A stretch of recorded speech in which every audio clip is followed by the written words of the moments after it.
There's no stress. I don't care what my boss says. Swami, I'm doing it for you.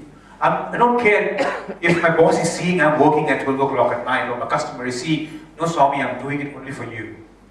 And there's this total different level of energy which you're operating at. You're not bothered about the body, about what any body is telling you.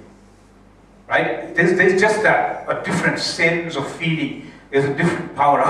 And you can work late at night and do anything. It is just fun.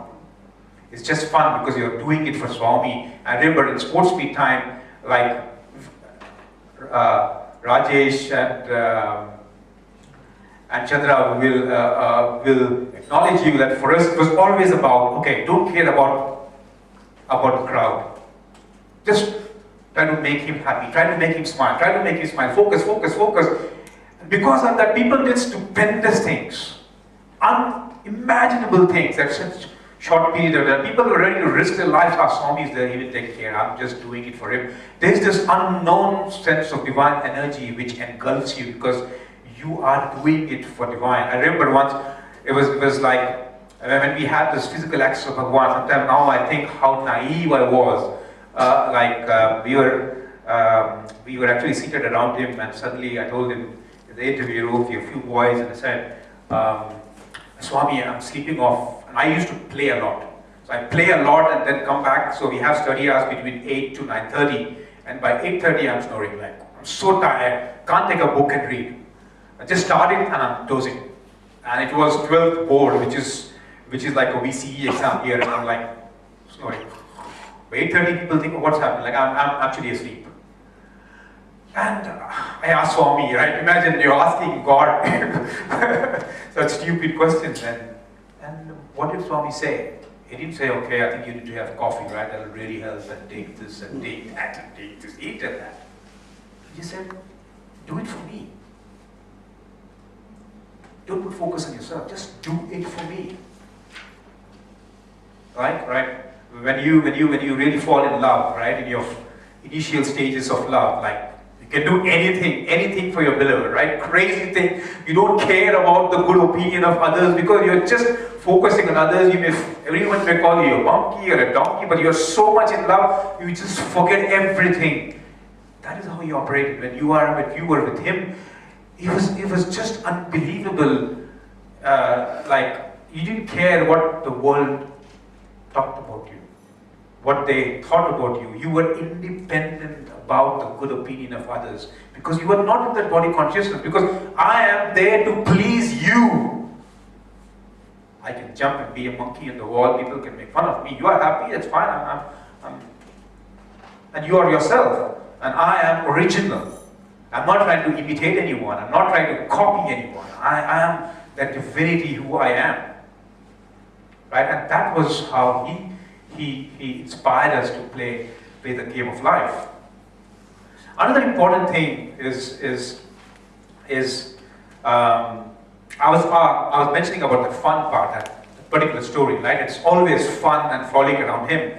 And then I was seated in front of the car, in front of the bus, and I was like, my stomach was crunching, and all were laughing, and Swami was cracking jokes, and here I was like, oh my, when will it end? And suddenly Swami looked at me and said, hey, gas royal face, smile. I looked at Swami and said, oh, Swami, I'm just feeling very nauseating. And Swami said, oh, I've given you those tablets that time. You eat that, it'll be fine. And I was waiting when Swami gets out of the bus, and I'm going to go behind and just puke. And finally, we reached back Swami's our residence where we were staying, and Swami got down, and I rushed and just puked, and I was feeling so sick, and I went and slept. And Swami's room is there. There's a small passage here, and there's another room there, and I just went into a sleeping bag and just slept off.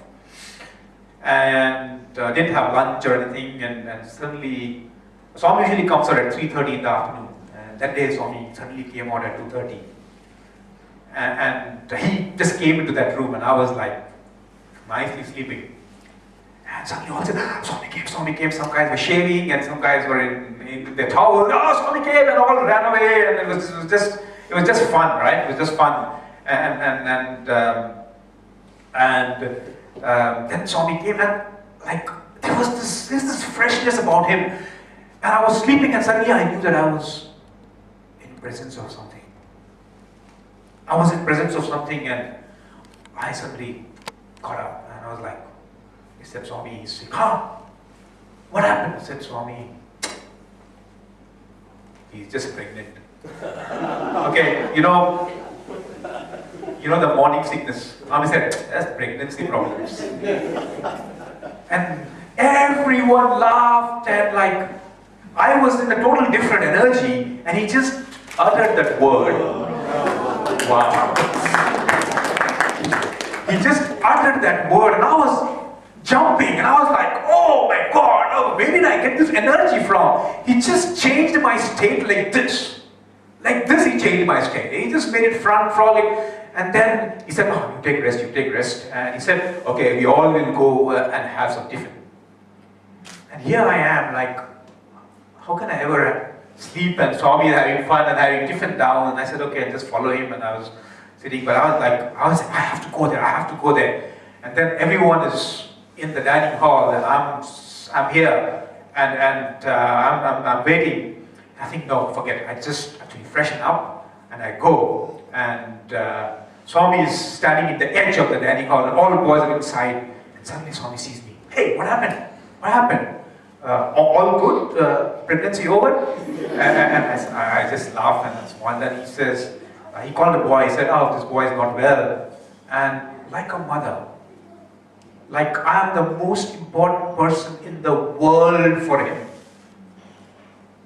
He said, oh, don't give him this, don't give him that. What will you take? I said, no, Swami, I don't want anything. He said, okay, let's make for you